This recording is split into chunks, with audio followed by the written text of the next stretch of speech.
Hey, what's up? Welcome to my channel. Tonight we're watching episode 11 of Band of Brothers. I'm watching the documentary We Stand Alone Together.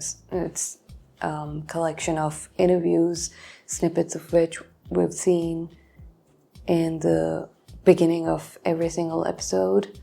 You already know this. Why am I telling you this? I really love movie-style documentaries. You know, documentaries where they're telling you what happened and then someone is doing, there are actors who are acting out the scenes that they're telling you about. But since this whole show was actors showing you everything, I don't think it's going to be that kind of documentary. Maybe we're going to see interviews and then videos and photos, real videos and photos from that time that they were talking about, because they used to take some pictures and videos every now and then during the war. So maybe we're going to see those. And I like those just as much.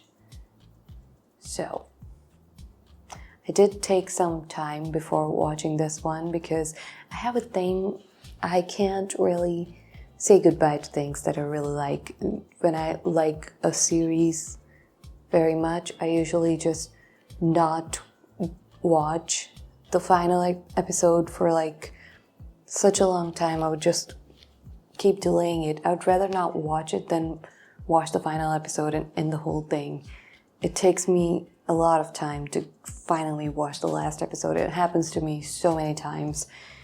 And same thing sort of happened to me in this one, because I knew that this is the last thing. This is it. So, I don't know, it's really weird. I know I'm weird, but I usually have a lot of trouble watching the final episode of TV series that I really like, because that's the end and that kind of makes me sad. So, without any delay, let's just watch the documentary. Welcome. Hi. Thanks for sitting down with us again. We appreciate it. It couldn't have gone off more than 5 or 10 feet away from me, because next thing I knew, I was laying on the ground in the snow, and I tried to get up with the broken ends of my legs. And I thought my legs were gone. And then the next thing I thought of was my mother, because I was an only child. Oh.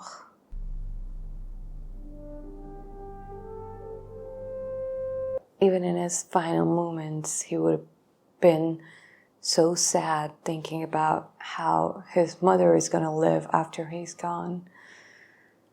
Thank God he survived.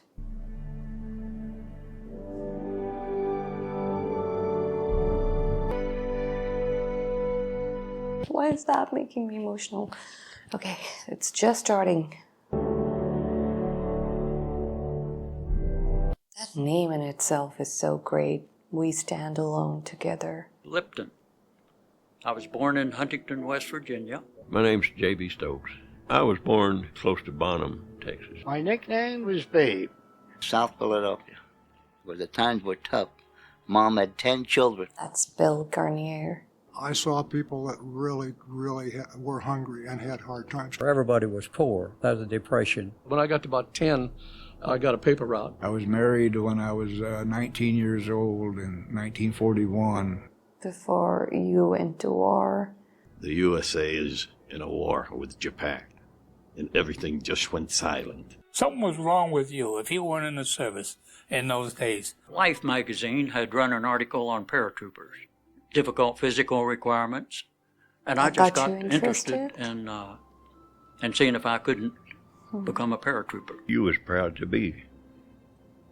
We was proud of our boots. We was proud of our shoulder pads. You know those people better than you will ever know anybody in your life. I mean, you know them right down to the final thing. Out of 100%, only 10% made it. I thought I was going to die. Yeah, the training. We saw that. The training I got and the men I trained with gave me the confidence to go into battle. Because the training is so tough. You form a brotherhood just during the training. I weighed about 130. If I'd have lost 40 pounds, I wouldn't have been big enough to stay. They couldn't take that hard training. Well, he had the cream of the cream. course, every the name morning. Currahee, as I understand it, means we stand alone together. That's a... Ah. Wow, even the documentary name goes back to Currahee. I didn't know that. You would still go out on your own and run the mountain at night, which was ridiculous because when you had to run it during the day, all you did was bitch and moan. All of us coming in from no experience in the Army at all. Imagine going from civilian life to such harsh training. Was as well trained as you could get a soldier to be at that time. Felt like a bird flying in the air. Broke my foot on the first one. They're dropping 16 feet a second. There was a bunch of guys out there that already made their jump. You didn't want to be afraid, so you kept that out of your mind. The first jump you make is not all that bad. You don't know what you're doing. I cannot remember leaving the plane until after the chute opened up. My God. But after that, it wasn't as bad. It's the jumping out of the plane that must take all the strength. It was a high, as they say these days. The landing was the hardest part. Oh, yeah. Somebody just said that they broke their foot. Some of the big ones hit the ground like a ton of, what's his name? You'd pack it one day and jump the next day. You had all night to think about it. Became one of the elite members of the parachute regiment. It must be such a proud moment. And they were ready to jump. We started off for Normandy. And then all hell broke loose. Will I ever be coming back? I don't know. What do you expect? You have no idea. We had a lot of maneuvers and parachute jumping. About a week before D-Day, they put us in no liberties, no nothing. You couldn't get out of the camp. That's when you felt that this is it. They had debriefing to tell you exactly what your mission was. Everything was in on that layout. We knew it by heart. We knew exactly where we were going to go. That's important. So there's no question about it. We knew it was going to be big. We were confident and calm. There must be tension because you're literally flying to your death. Down to the gills. We carried everything that we thought we could carry. These are the leg bags that they tied to their legs later. A lot of them were very scared. I was scared too, but they were going to get me there safely out of that plane. That's all that I worried about. My feelings was for my brother who was killed. Oh, right. That infuriated me to no end. I swore I was going to kill every damn German I came across. And that's why I think they nicknamed me Wild Bill, because I did a lot of killing D-Day. And I saw the thousands of craft, ships, everything from LCIs to battleship. And that's when the fireworks started. Then it would hit under the wings and body, and you could hear it going like gravel hitting. God. Out. They wanted out of the plane. They were getting shot up. There was a certain relief, I think, when the green light came on and everybody said, let's go. It broke this chin strap that we had on this helmet liner just from the shock of the opening. It just flew right off my foot. Everyone that jumped with a leg bag or supplies, they lost it. And lower than we should have been. But that wasn't bad either because you got to the ground quicker. It was open, you could see tracer bullets burning holes through the parachute. You would want to get to the ground quickly after that. I was gone out and my leg was in. And I was hanging upside down. And Paul rolled me out, Paul Rogers. Threw him out, I guess. Had to get out. We just wanted to get out so bad. Whoever the machine gunner was down there apparently was not a very good shot. I guess because there were so many paratroopers, they were just shooting like that, just hoping to hit anybody who comes in the way. And I slipped a little bit, and my chute fell across the power lines, and I hit that fence. And I'll never will forget it. It had glass in the top of it and cut me up and everything. But that didn't bother me. We knew that the beach was to the east of where we were, so we headed that way. We had to hide, because if we didn't, We were dead meat. I cut those risers with, I think, one swipe, and I come down that tree like a monkey. That is, oh my God. We did have nothing but a jump knife when they landed. You would feel so helpless just between all these enemies, and you don't even have your weapons. You would feel naked almost. You get a weapon for D-Day, rather haphazard. We were scattered all over the peninsula. Those Germans had those big guns aimed right at them, you know, and just waiting on them. Oh, they had it tough. They had it tough. I admire every one of them. They had it worse than anybody else.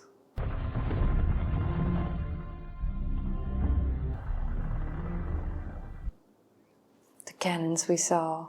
This was laid out exactly right, tactically. We thought we knew where every foxhole was in Normandy. The Germans had moved in there and camouflaged us so well, we didn't know it was there. E Company was the assault company of the battalion. And then realized we only had 12 people, so we went up to scout it for myself, and I thought I knew where our machine gun was. Winters was an exceptional leader. I divided the group into two. He was amazing throughout the series, throughout the war. And I took after them. Gave instructions. I went Compton. I peeked through the bushes and I see a couple of Germans over here, but damn thing had enough hang time on it that about the time it got to them, it went off in the air, and I got one of them. And they jumped down in them trenches, and they worked them Germans like a dose of salt. We cut them down. And then I saw an arm stuck over that tent and one of those potato masher grenades, and that thing fell right down in that trench with me. And then went off, and I felt like it blowed my butt over my head. I remember that episode, they were saying potato masher, and I thought they meant actual potato mashers. Hollers, "I'm sorry, Lieutenant." My God, dedicated to his company, to his buddies, that he apologizes for getting hit. But that's the kind of guy he was, and that's the kind each one of them was. Respect I can't describe. Each one of them proved himself. If I'd done a little bit better job, there would have been a couple more men going home. Oh, you did as good as you could. Let alone the next phase or the next phase. I thought I was going to get killed instantly. I got that done in Edinburgh, Scotland, 1944. Me and Johnny Martin. Drunk as a skunk. Christ, we're 50% not gone now, so it's a long haul. And now you're here. After all these years. God. We were the replacements. They were the first ones killed. We were in awe of them. They were wearing infantry badges, you know, the uniform. They were like heroes to us, you know. That's how we looked at them. Where I didn't want to be friendly with I remember coming this. in because I don't know why, but they were the first ones killed. Sergeant Muck and Corporal Pinkella. Well, they've been to Normandy. We had not. Oh, Muck and Pinkella. And we had a couple of missions scratched, and we were wondering if we were ever going to get to go. And then, of course, it got to be September.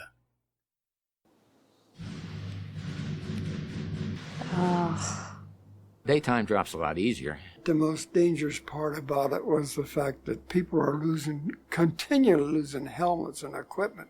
And if you got hit with this, you're going to be killed or wounded before you get off the drop zone.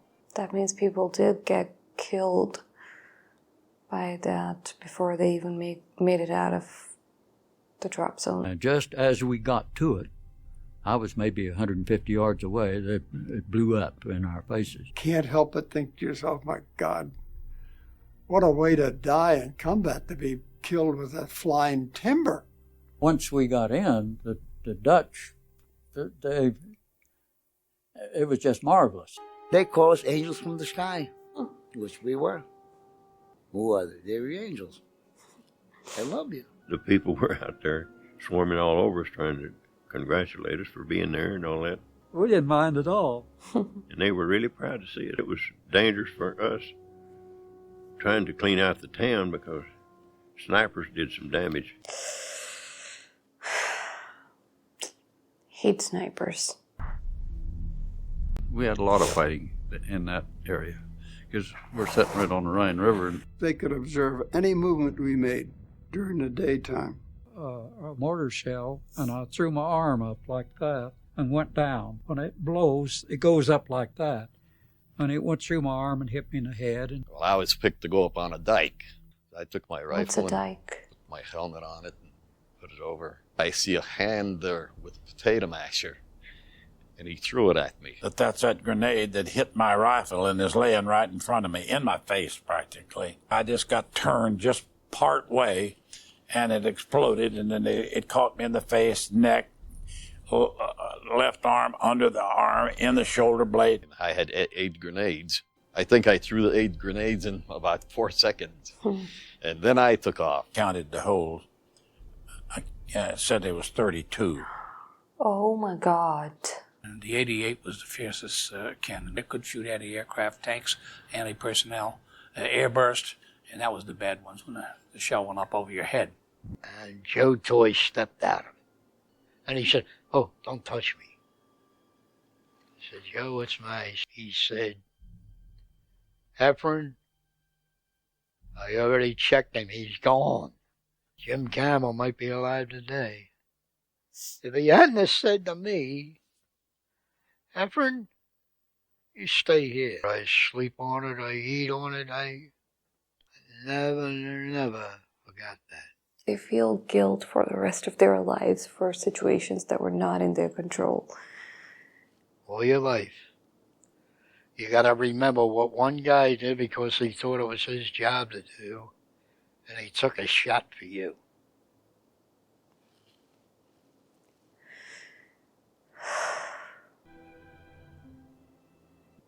For more than 70 days. Wow. The physical exhaustion affects their endurance to be able to cope. You didn't realize at that point that you're only going to be off the line for a few days and you're going to be facing Bastogne.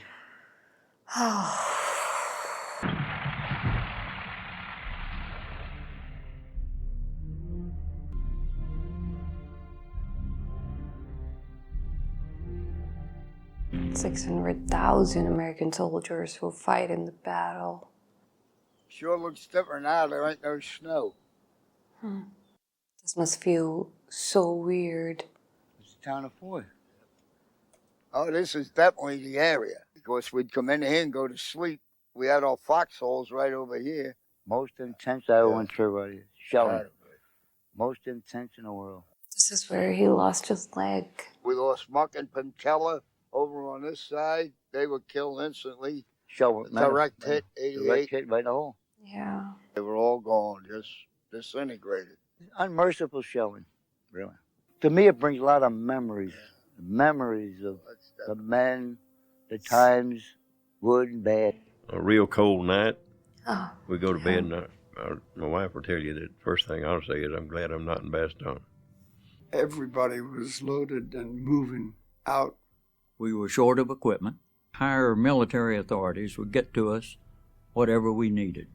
That when we got up there, we didn't know what we were getting into. Some of them, even without weapons, without equipment, some of them were terrified to stop the Germans. They said they couldn't be stopped. You got any extra ammunition or hand grenades you don't want? Going into war where your enemy is constantly fighting, going in there without weapons or enough ammunition. Winter clothing or nothing. And that's where a third of the doggone. Ooh, cold place. At this particular time, we was on top of a kind of a hill. You look down a road and you can see a half a mile. Germans knew right where we were, and they really gave us a shellacking. Or you dig a hole and get out of sight, you know. We dug plenty of those. You can just see that when they're talking about it, they're sort of reliving that horror. We just have to dig that hole. And by the time you get it done, they whistle for you to, we're moving out. And you go someplace else and dig another one. You could see artillery flashes. So we knew from that we were surrounded. One of the guys got hit in the arm with a piece of shrapnel, took his arm off above the elbow. A calm voice and everything, get my wristwatch off of my arm. Trees were knocked down, branches were knocked out of trees, there were holes in the ground. And as we hit the woods, why this tremendous artillery attack came. You get there and you see that they've already hit this area. It's pretty clear that you're going to get hit pretty bad. You can already see it. They were letting us have it. Everything. The kitchen sink, mortars, rifle whoppers. Scared the hell. I mean, I was scared, but I think I was petrified then. I thought the whole world was shooting at us at once. From about my nose up was above the ground. I could see all these shells hitting. Joe got caught not near his hole, and Bill and I were ahead of him, and Bill had not been hit. Joe said, Jesus Christ, what do I have to do to die? I went out to see what I could do for him. Bongo, I got it too. His leg was badly mangled. He was holding his leg and it was jerking like that. Oh, yeah, I remember that scene. He said, Lip, they got old Garner this time. He had been hit before, but they really got him there. They brought a Jeep down, and we put him on stretchers. I better not talk about him. Better not talk about it. When a man was wounded, we felt glad for them. We felt happy for them. He had a ticket to get out of there. Go home.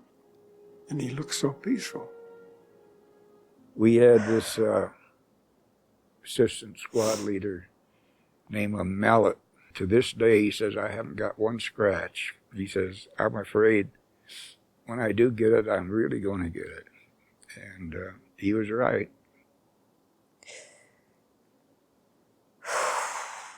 You just live from day to day. Keep your fingers crossed, and that was it. Just listening about it gives you chills. It makes you cry. These men went through it. These men lived it. It is a great personal honor, in the name of the President, for gallantry in action. This day marks the beginning. With that tradition, therefore, will always be associated the name of the 101st Airborne Division. There was almost a solid line of German troops coming north. It's the end of the line. It's the retreat that Hitler had for himself to, I'm sure, relax and confer with his staff. This is where they had their loot as well. This is a place to capture. This is the one everybody wanted. The chalet from which he hoped to rule the world now lies in ruin. No fighting, no shooting. Liberated it, you might say. Guns. Liquor. There was money that they were looting. That place was full of this big art, you know. Soldiers like us, we don't recognize a painting when we see it. Artworks worth untold millions are included. A warehouse full of gin and vodka and stuff like that. Had 7 truckloads of champagne and cognac out of it. Wow. So we stayed pretty well oiled for a while. Oh, that champagne was good. I didn't wake up the next day. I made a 2-day thing out of it. But the whole company fell out in their underwear. We didn't even have to dress, you know. They're enjoying themselves. They're at peace with the world. Deserved it after those months of horror. I had no problem with looting. I had seen the Holocaust. And I had seen what the Germans had done in France and what they had done to their occupation in Holland, Belgium. If they picked up a few trinkets, I had no problem. Yeah. Nobody has ever taken the time to tell you how to handle a surrender. We'll talk about that when we get there. Well, here we are. We got it. Now, how do you handle this? They came down in formation. They marched down. They didn't drag down, or nothing like that. We found out also that it wasn't the Germans per se. It was the SS and yeah, special troops. They were And all of a sudden, I'm faced with the thing, hey, I haven't got Nazis here. I got some Catholics. We might have had a lot in common. We might have liked to fish, he might have liked to hunt. I have a great deal of respect for them as soldiers. They were very good soldiers. I was assigned this major. He presented me this pistol, offered his personal surrender. And this is basically the end of the war for my men. I realized this pistol it's never had been never fired? been fired. Wow. That's the way all wars should end. With an agreement with no blood on it, and it will not be fired. Oh, I didn't come home and, I was a war hero or anything. I just come home and went back to like we did before one. Heroes don't need to sing praises for themselves. Others do it for them. Ornamental horticulture. It didn't pay very much, but there were a lot of nice people. I took a boat to Ketchikan, Alaska. I went to work for the government. Tedious work. I'd done everything. You name it, I'd done it. Working for Nixon Nitration Works. We have a lot of other wealth that means more than that, really. Men from Company E506, I love you. God bless you all. Thank you. But we have great respect and you might say affection for each other. If you see the people today, that bond's still there. The bond you can't explain. There's an intimacy develops, and like nothing that I've ever experienced anywhere. That's the thing that gets me, is I like brothers. I'd like to make 20 more reunions. Then you had a lot of bad times. We didn't know Shifty the way the men knew Shifty. He was another person, and we weren't aware that the stuff he went through. It's just incredible. There's crosses upon crosses upon crosses, and just lined up perfectly as far as the eye can see it. This guy here died at age 19 or 20. A whole life. Never lived. No opportunity to have some satisfaction of building a life, nothing. And he said, yeah, I'm very lucky, and he started crying. It's like survivor's guilt. Knowing you're going to die, or thinking you're going to die, or seeing people dying all around you. It held my father even on his tombstone as Sergeant Joe Toy, 506 PIR, 101st Airborne Division. That's what he wanted on his tombstone. It meant that much to him. How it happened that those various individuals happened to end up in E Company, I don't know. But we knew we were the best. Am I a little proud of having once served in that outfit? You bet your life. I wore that eagle on my right shoulder for 18 years. The ones that are buried in the cemeteries. Those are the true heroes, not us. How would you like to be a mother or a father whose son never come back? The son and the mother and father are the heroes of the Second World War. I don't believe there's very, very, very few heroes that came back from the war.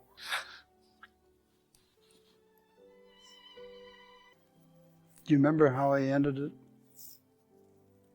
Grandpa, were you a hero in the war? Grandpa said no. But I served in a company of heroes. That was the perfect line to end it on.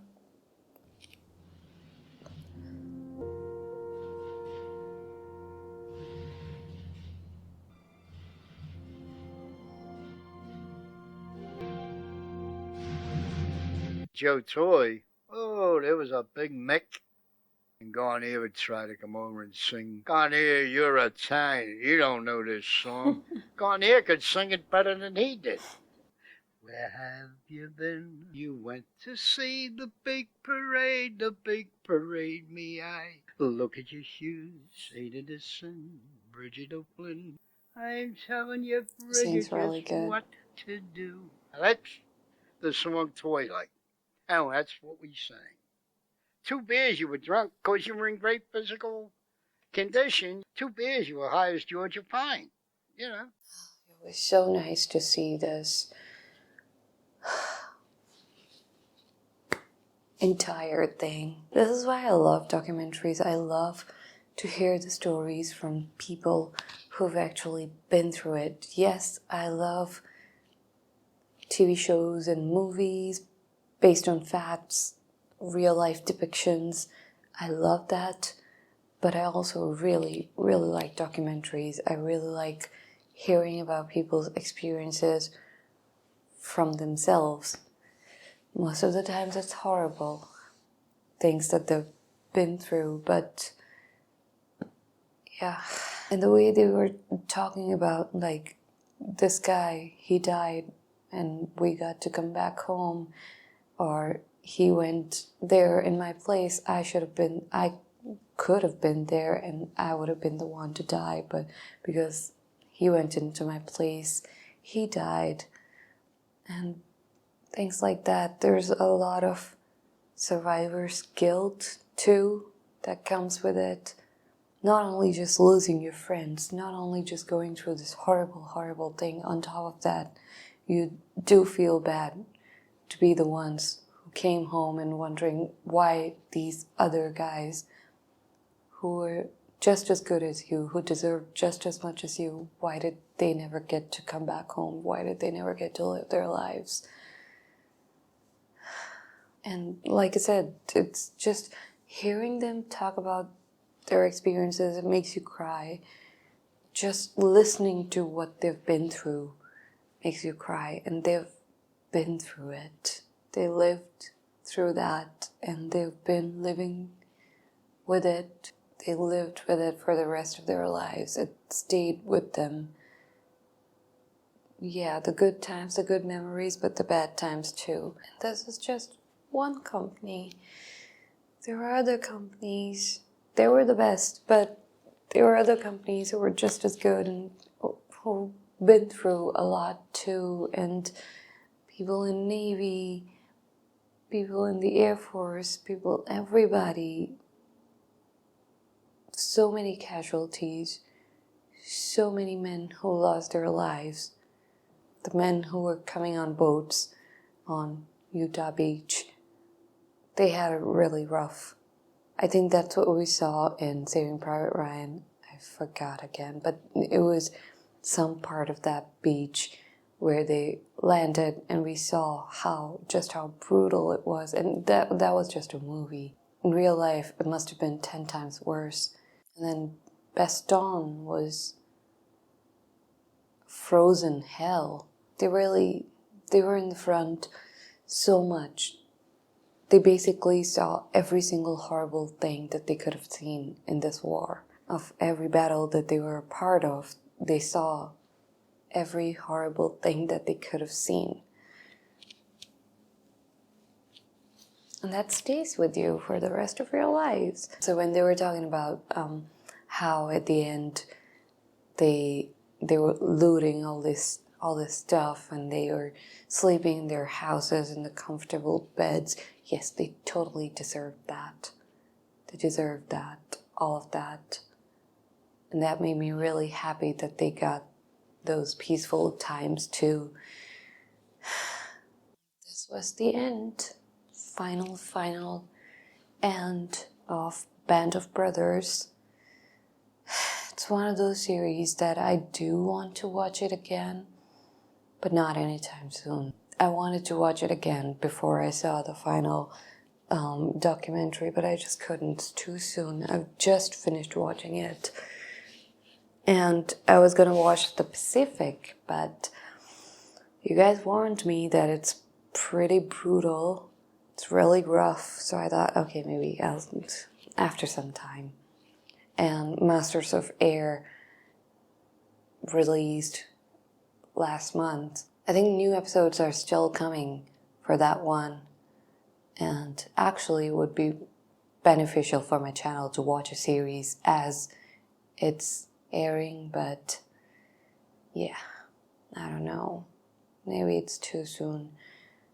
And there are also a lot of war movies that I want to watch that are on my list. Just slowly going through all these things. These are really rough because they're all based on true events, and that's just anything based on true events, anything sad that's based on true events. It's just really hard to watch because you can't tell yourself as you're watching these horrible, horrible things, you can't tell yourself that that's just fiction. It didn't really happen, because it did. There is this Korean movie that I've been trying to watch that has been on my list for some time that I want to watch. Not make a video, just watch it by myself. It's called Silenced, and I sort of have an idea of what that movie is about. And I know it's really brutal, it's rough, and it's based on a true story. And I just keep pushing it, like maybe tomorrow I'll watch it, and just haven't watched it yet. I've been thinking about watching it for about a month. It's an older movie, it came out in 2010, 11, something like that. It came out a decade ago. But I just found out about that movie a month ago. And yeah, basically what I'm saying is that when something is based on true events, it's just a little more harder to watch that. Fiction is easier. Although even fiction, if it's really, really sad, if somebody tells me it's really, really sad, I might not watch it for a really, really long time. Like even animated movies, I know Up and Bambi, they're really sad, so I haven't seen them. But this series, you know how I said that when I really like something, I just don't want it to end. But also this series, these men were going through so much, you just wanted it to end. I just wanted it to end so their suffering would end. Basically, that's not how it works. This all happened a long time ago, but it was just too much. I just wanted them to go home. But now I've seen the final documentary and it's finished. And I don't know how I feel about that, but this documentary I can watch again and again. Them talking about their experiences. When they would break down, their voice would crack, or they would straight out start crying. You know just how much the war still affects them. Decades later, it's still so fresh. The pain is still so fresh. It really stuck with them for the rest of their lives. And obviously it did. Every soldier, everyone, every single man who was in that war. The nurses, I'm pretty sure it stuck with them too, in the hospitals, the voluntary women who decided to help, seeing all the wounded soldiers, what they were going through. Just every single person who was a part of this war, I'm pretty sure had nightmares about it till the very end. It sucks that wars are still happening and would keep happening. That's what's most awful, is that it's never over. I didn't want to talk a lot when they were talking. I still did interrupt every now and then, but I just wanted to shut up and just listen to them. Thank you so much for watching this entire series with me and for watching this documentary with me today. And if you're just here for more war stuff, then please recommend the movies that you would like for me to watch. I don't know if I'm going to start another series right away, but yeah, movies like Hacksaw Ridge. I know that one is a tough one to get through, or so I've heard, and that's why I haven't seen it yet, because I heard about the name of the movie a really, really long time ago because of Andrew Garfield. I think Andrew Garfield is in that movie, and once there was a phase that I really liked Andrew Garfield, and I mean, it's still do, but there was this phase when I was watching a lot of his interviews, and I wanted to watch Hacksaw Ridge, but I heard it's about war, and it's a bit tough to watch that one, so I didn't. I do like to watch these war movies, especially when they're based on actual facts. You should know about your history. You should know what has happened. And so I'll see you with something else pretty soon.